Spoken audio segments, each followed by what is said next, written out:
Yeah, we are live. Welcome to Reinvention Liongo Conference. Sir Fortune Chidera. Thank you for coming to this conference. It's an honor to me. You have done all your sacrifices to be here.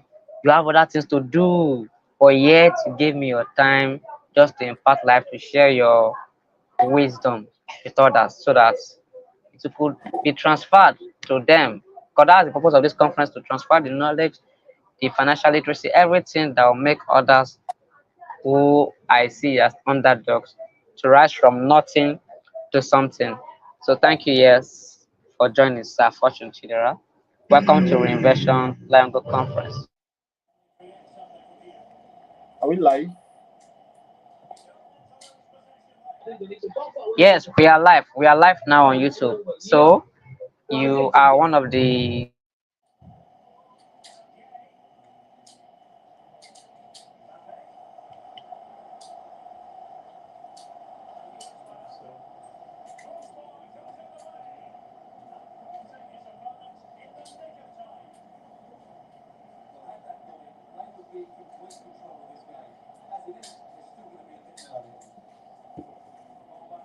Victor. I don't know why it's picking on the phone. I'm not inside my ear. Try to, is it connected? Let me disconnect and connect it back.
Welcome back, boss. The network is really not friendly. It's not friendly. It's not friendly.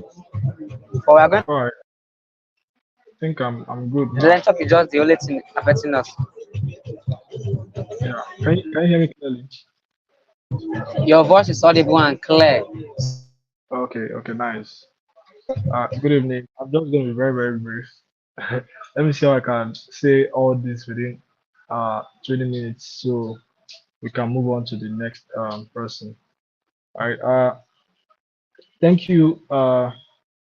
Thank you, Collins, for this opportunity. Right. Speaking on wealth transfer. Right. I believe most of the speakers have said a lot of things. So I'm not going to be talking much about the ending, which is the transferring of the wealth, but the beginning side, right, which is creating what will even bring about the transfer because you can't transfer what you don't have except you're a thief. So, um, so most times I got to understand that most people mix wealth transfer with wealth distribution, right? So it's two different things. Transferring is you're transferring this wealth from one generation to the next generation, right? And the wealth distribution is just let me put it as sharing it within a community or within a group of people. Let me just term it like that. So I just needed to clear that definition before we move ahead, right? And there are three things before you even get to transfer wealth, right? There are three stages, and this is even something funny enough. I wrote something about this just a few days ago on my social media, right? The three things there are the making the money part, making money, saving money for investment, right? Saving money for investment, then investing money. So wealth is not even something we can see because when you hear someone is wealthy, so there's a huge difference between being rich and being healthy, right? So you it's not just something you can see. It's very large and it's intangible. So making money comes down to your day-to-day work, the job you handle, your business, the skills you offer for money, right? That's bringing in the initial cash. The main thing there is the cash flow, getting cash flow first.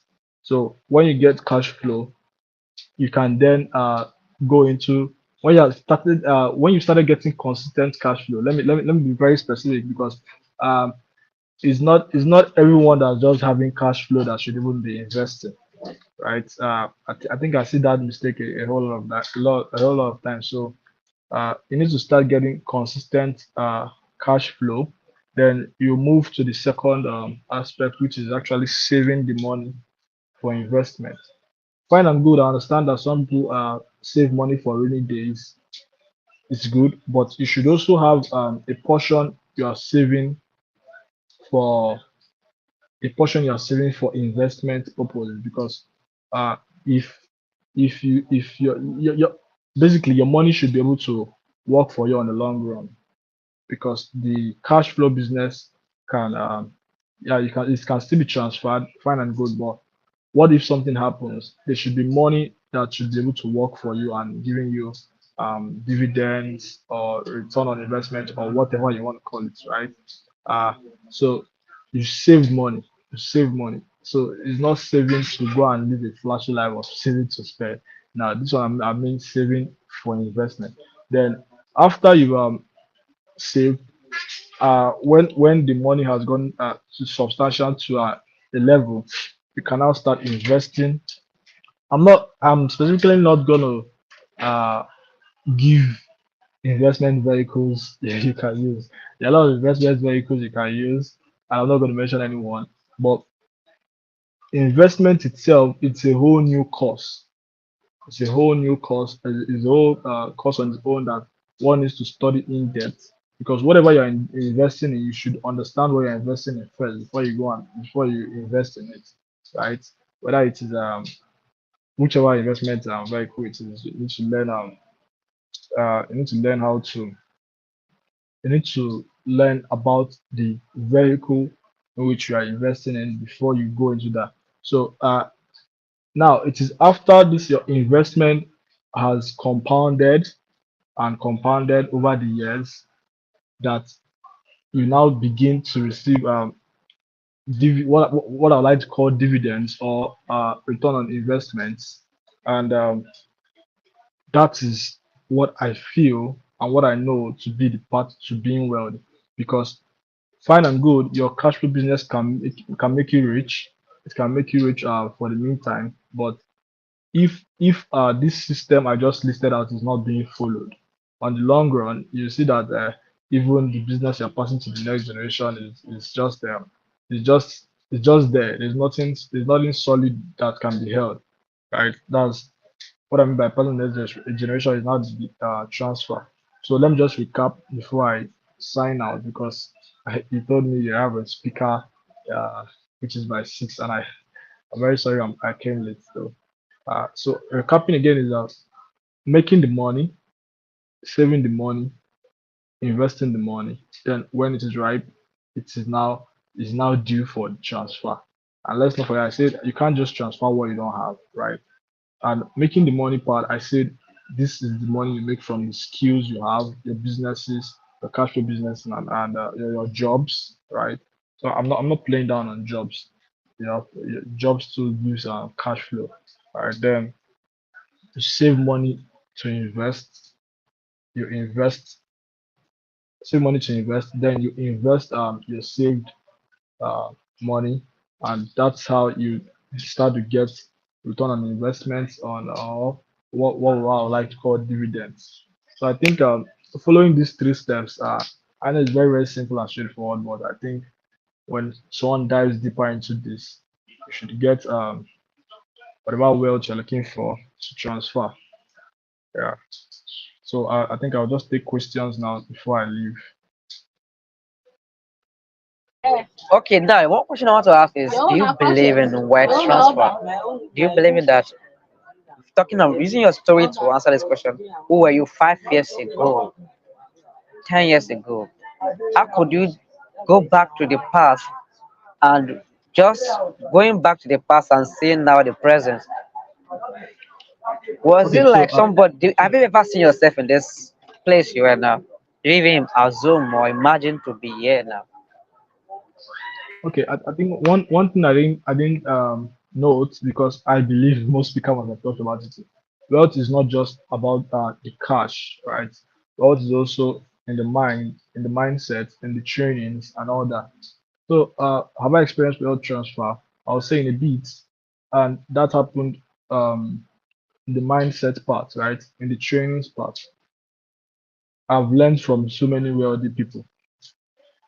So they passed down, they didn't give me any physical cash or anything, but they passed down the knowledge. So it was the knowledge part I've gotten here, and of course I believe in wealth transfer because it's happening in my life, right? It's happening, I'm seeing it, and it's true. So yes, so my answer to that question is going to be a yes.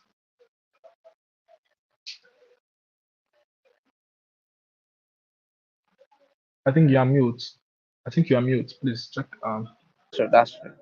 Okay, yeah, that's true. What's your advice for somebody who sees him or herself as an underdog, who have thoughts like I come from a certain background, I could anything good come up from a person like me? Can it be learned? Can it be out? So what advice do you have for people like who think this thing is a science rocket or what advice do you have for these Uh, people? I think I'll just tell them to be open to learning because no matter where you're from, you can have wealth. Open to learning. You can start by reading books, right? Even if you don't have money to pay for mentorship, you can start by reading books. Most people that you're even talking about, they have phones, they have data, but they are wasting it, right? You can start by reading books, going on YouTube, watching relevant courses. So the first step for those kind of people is to change their mindset. Once you change the mindset, I think other things I'm mentioning can flow, right? Change the mindset, believe that this thing is actually possible, that you can actually um, make this amount of money, you can actually do this. You can actually be whatever you want to be. When you've believed it, then you change your mindset and you work towards it. So that's what I would say to those kind of people. I think you're mute again. Check it. Okay. What was the first five books you recommend for them to read? I'm not gonna go up to five, but I think why I'm mentioning this particular one is because it was what actually pushed me um to start to believe in this, right? And that's gonna be Rich Dad Poor Dad by Robert Kiyosaki. So see, you don't. I understand that a lot of people come and recommend a whole lot of books and all that. Different people have different things that work for them, but reading that one book alone, I think it's still the book that has the most significant impact in me. Read that Poor Dad is a very very popular book. You can even get the audiobooks on YouTube and all that. The book is everywhere. So I think that book should be a good head start, and from there, uh, one should find his way.